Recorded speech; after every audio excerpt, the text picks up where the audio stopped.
Well, great to be in Toronto virtually. Before I came here, I checked the temperature of Toronto. I'm kind of glad to be here in Hong Kong rather than in Toronto, so with all due respect. Thank you for getting up so early to listen to me talk, and thank you for Paul's wonderful introduction. I've never heard people talk so nicely about me in the past. I'm not too sure I'll hear that in the future, so thank you, Paul.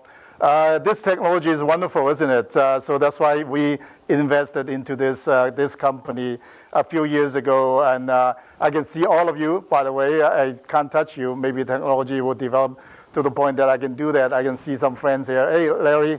Hi, Con. So those are my colleagues in Art Media. So what I'm going to do today is actually we're going to take you through the journey of NetDragon. To be technical, NetDragon is a Hong Kong public company listed on the Hong Kong Stock Exchange. We have a big presence in China, but we're a global company listed in Hong Kong. So what you're seeing on the screen is not a painting. This is a picture of our campus in a place called Fuzhou, which I will take you through a quick tour.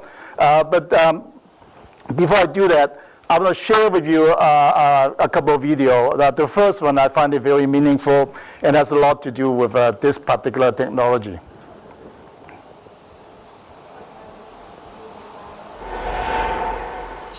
I hope you all enjoyed this evening. I am so happy to be able to return to Hong Kong 11 years since my last visit.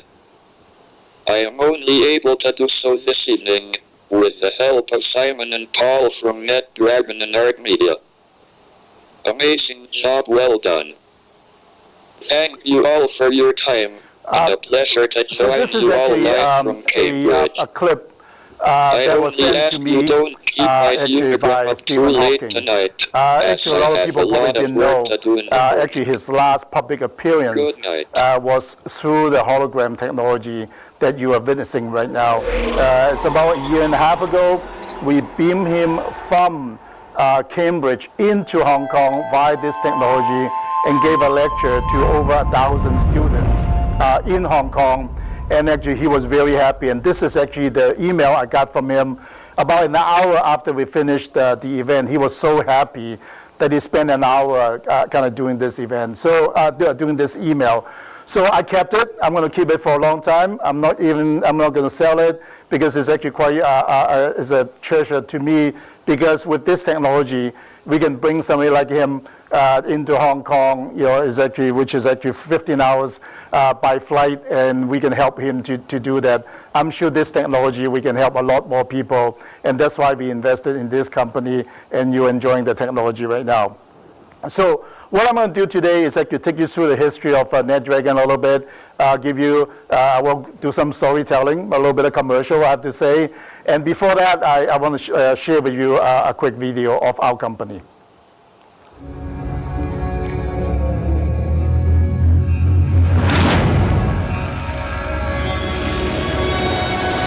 The USS Enterprise, NetDragon's headquarters, is the only officially licensed Star Trek building in the world.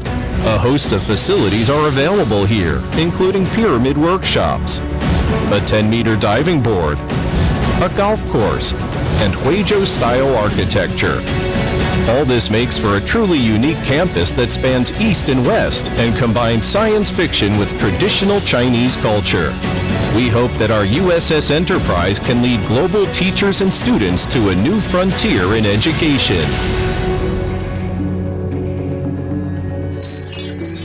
Well, this is all real, by the way. It's not made up. So I'll tell you a little bit of story. Our claim to fame is actually a few years ago, somebody on the internet, actually on Google Map, frankly, they found a building that looked like the Starship Enterprise.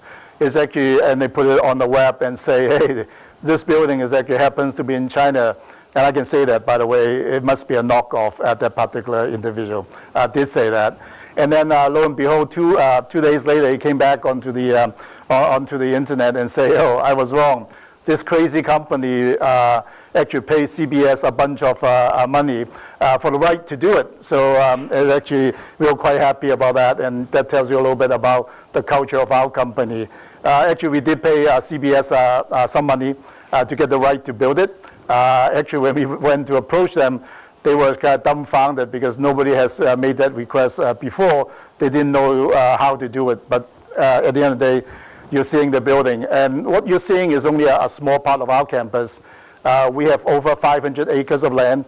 Our goal is actually to create a technology community around that area. So it's actually bringing in, other enterprises, education institutions. We want to foster innovation and technology in that particular area, model a little bit like Silicon Valley. So that's what we want to do. So with that, I'm going to go into a little bit of storytelling and take you through the journey of our company.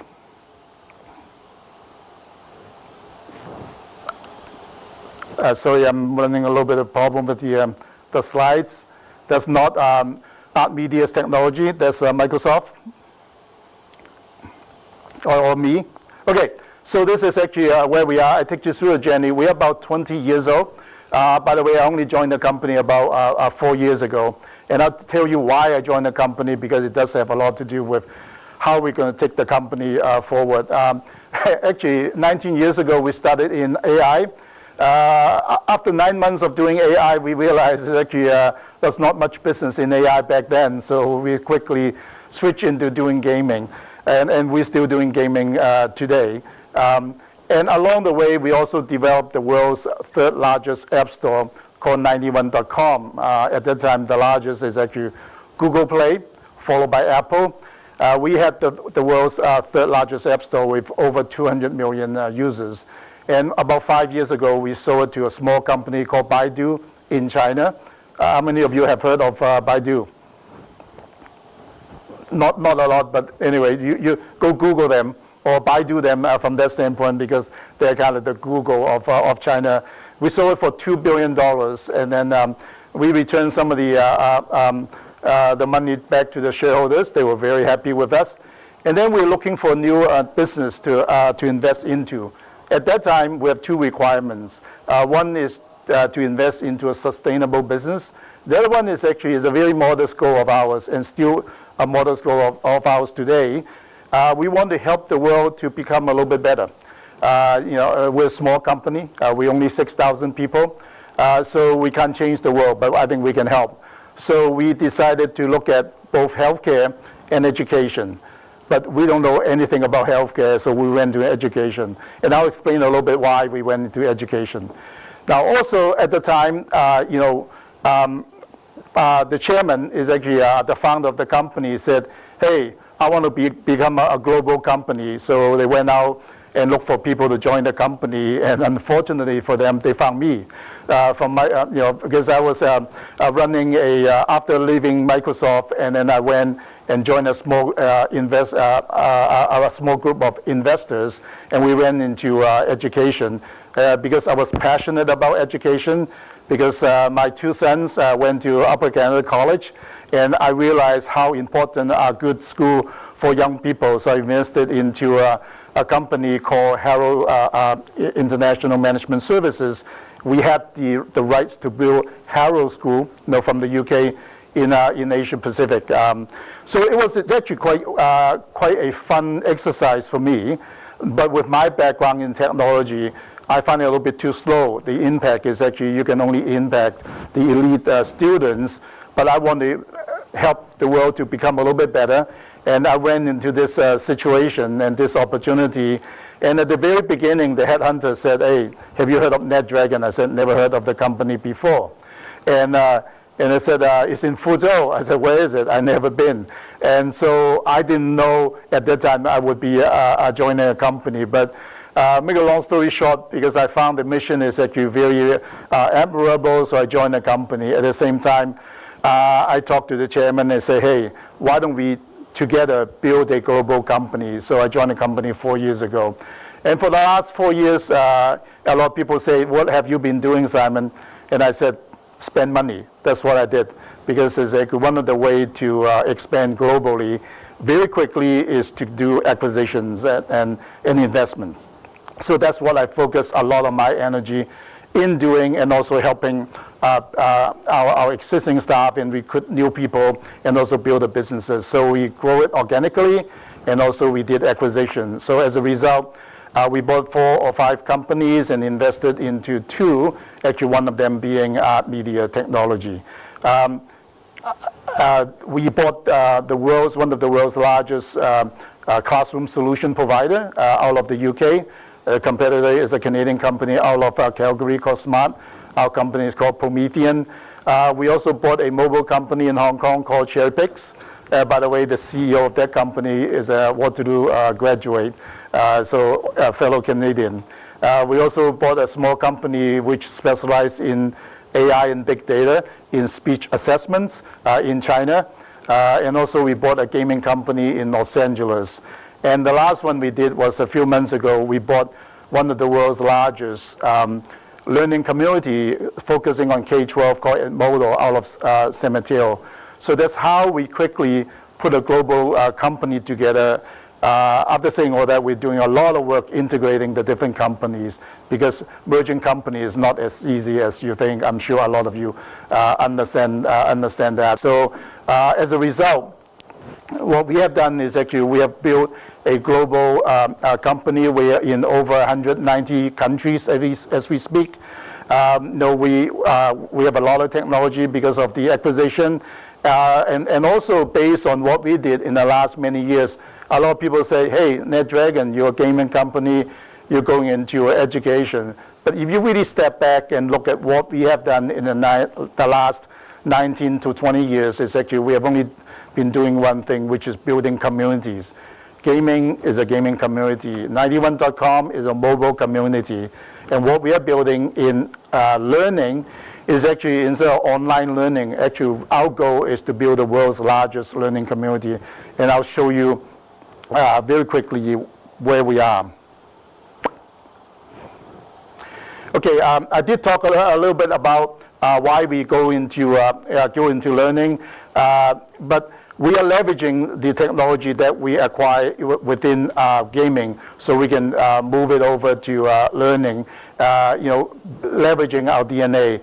A lot of people probably don't know. One of the big elements in gaming is around big data, data mining, and all that, because we really do need insights into the gamers in order to create new games and new features. End user experience is something that is very, very critical for gaming, and by the way, is also critical when you talk about learning in the internet stage.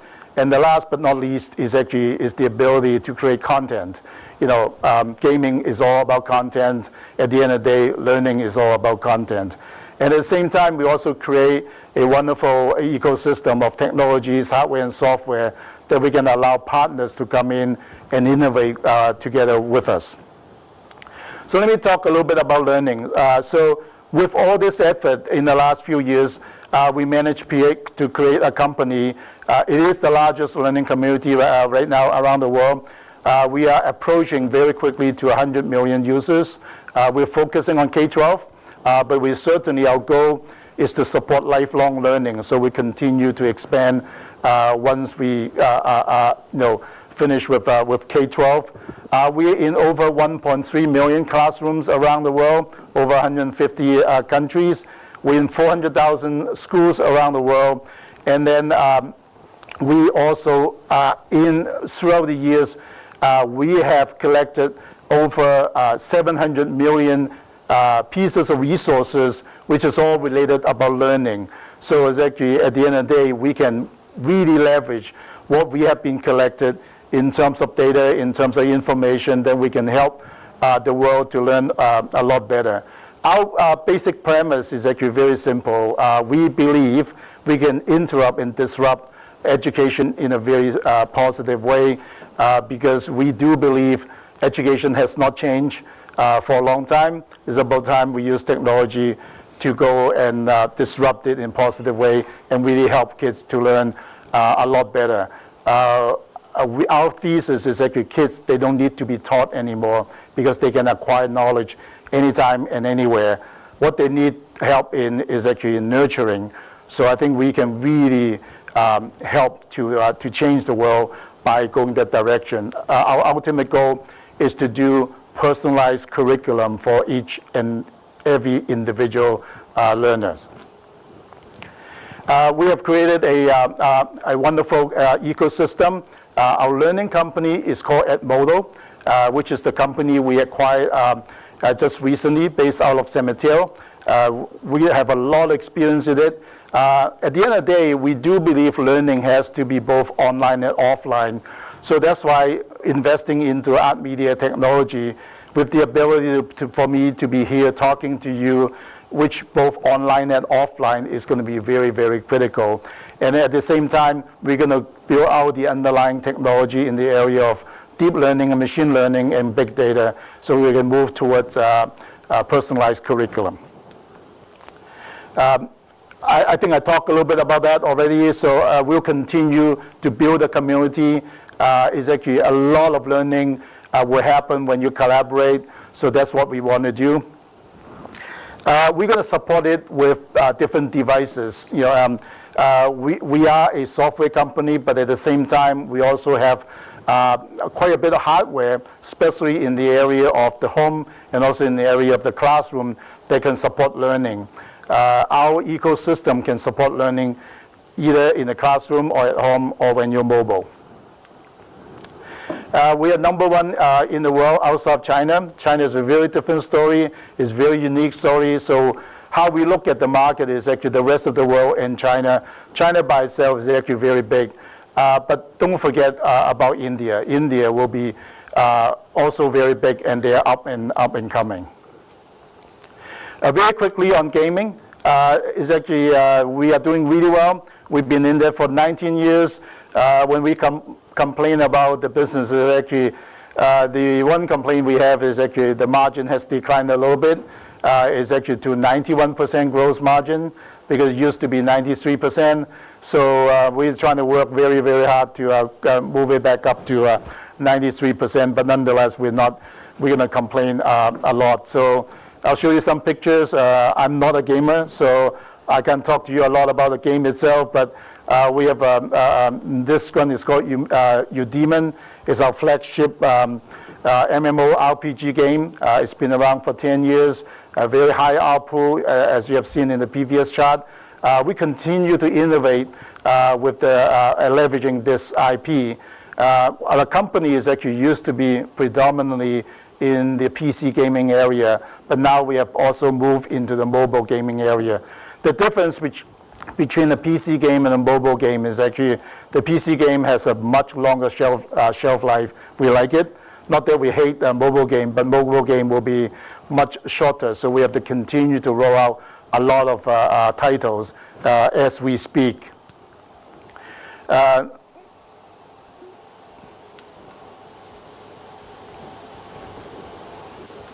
Oops. The next one is actually Heroes Involved. It's a game that we work with Tencent. So our game, sometimes we publish it ourselves, sometimes we work with partner. So again, it's actually is a MOBA game. It's actually is a game which is actually very popular in China. We're leveraging a lot of these and create even more titles coming up. With that, I'm going to close it with a little bit of our results. So this is our half-year result for 2018. If you look at the arrows, I'm keeping my fingers crossed. We're doing quite well. I hope the trend is going to continue. And with that, I'm going to stop, and then that's all I have in terms of presentation.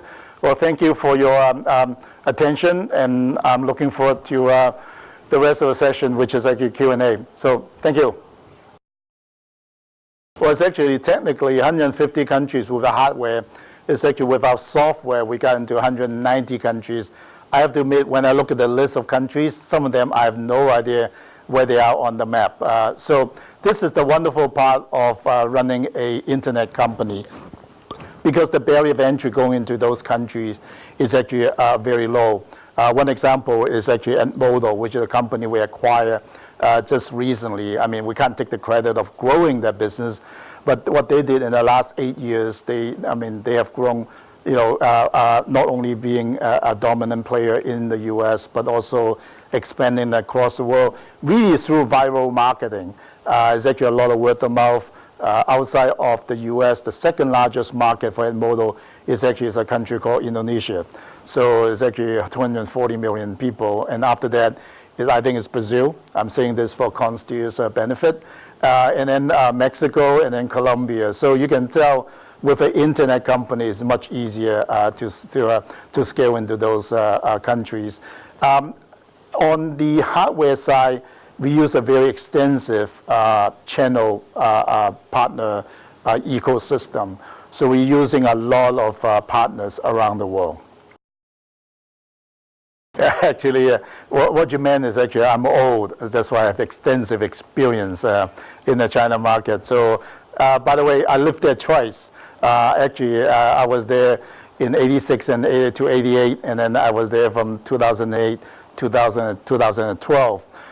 It's actually the first one is quite interesting. I came straight into Beijing from Toronto, and I was working for a company called Manulife. I'm sure a lot of you know about that company on Blue and Jarvis. So I was young, I was adventurous. I got on the plane, I went to China. Man, I was surprised. But that's probably one of the best decisions I made in my life, besides marrying my wife and have my family, I guess, from that standpoint. And then I lived there with Microsoft. Actually, the one company I like to talk about is Motorola, because I think Motorola has done a lot more in China than Microsoft. I'm happy to talk about Microsoft, by the way. So maybe I'll touch on Microsoft. Actually, Microsoft is not doing that well from that standpoint in the China market because of a lot of issues around IPR. I'm kind of on both sides of the equation.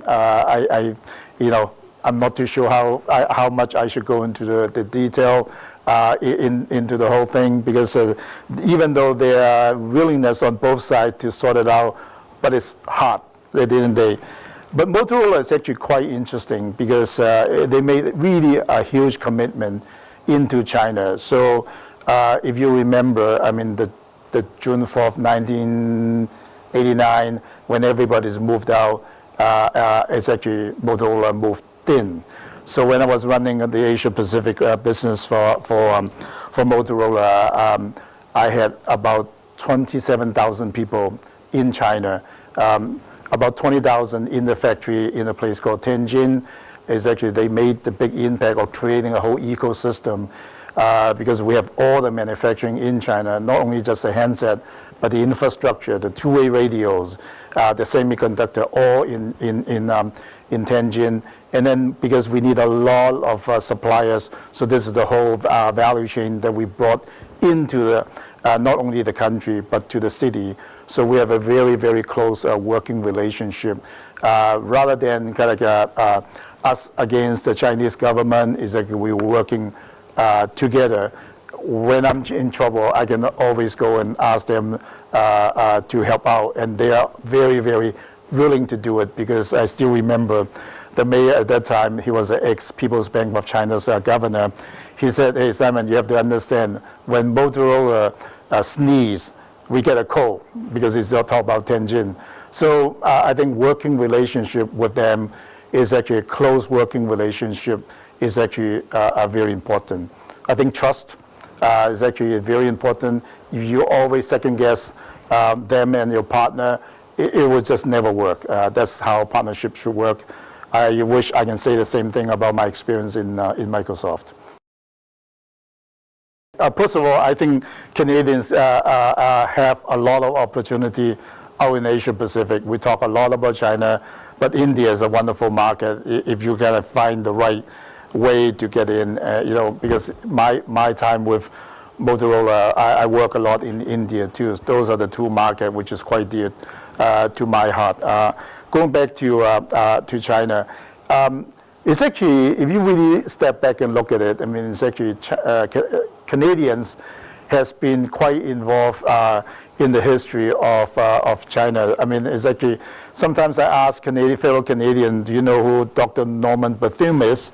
It's actually, a lot of people can't tell me who that person is, but in China, everybody knows him, which is actually quite interesting. So they really welcome Canadians. And then politically, I mean, we're much more neutral.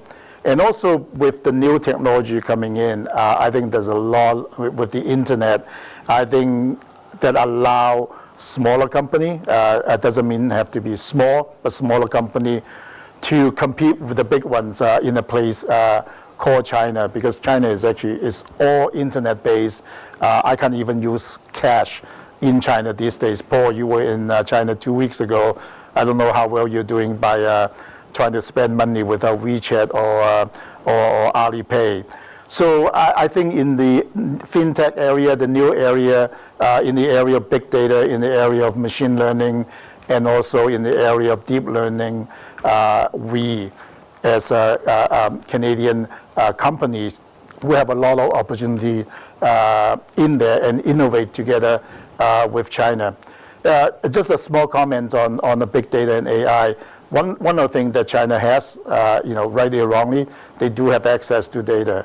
I think that's one of the advantage I see China has, but they need technology's help. With the relationship between China and the US, I think the technology cooperation could be very interesting. I think that opened up some opportunities, or a lot of opportunities for Canadian companies to work with the Chinese company in the right way.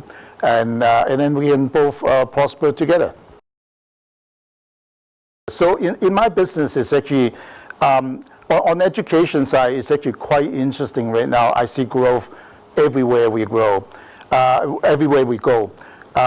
Because it's actually on the classroom side, because we are hitting a new wave of technology upgrade, even in a mature market. By the way, like using technology in education didn't start with North American countries. Actually, it starts in Europe with the Scandinavian countries, followed by the UK, and then North America. So we are seeing a technology refreshment cycle. So there's a lot of mature market. We're seeing great growth. US is a big market for us. I hate to say it. Canada is not as big for us because Smart is actually been in there for a long time. It's actually UK, Germany and France are the big market for us from that standpoint. But for emerging markets, especially in places like India, actually there's a lot of growth in there.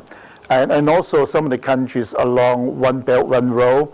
I don't know how many of you have heard about that terminology, which is actually the Silk Route, which is the land route, and also the sea route that China is actually designated that they will want to go and support the development in those countries. We're seeing a lot of growth in those countries. We just did a big deployment in Egypt, and there will be further funding coming in. We're doing a big project in Moscow, which I find very interesting, by the way, is all around smart city. So we have equipped every single classroom in the city of Moscow with our latest panel, which is interactive kind of TV, but they use it for teaching. Everything is actually connected to the cloud. It's actually all based on big data.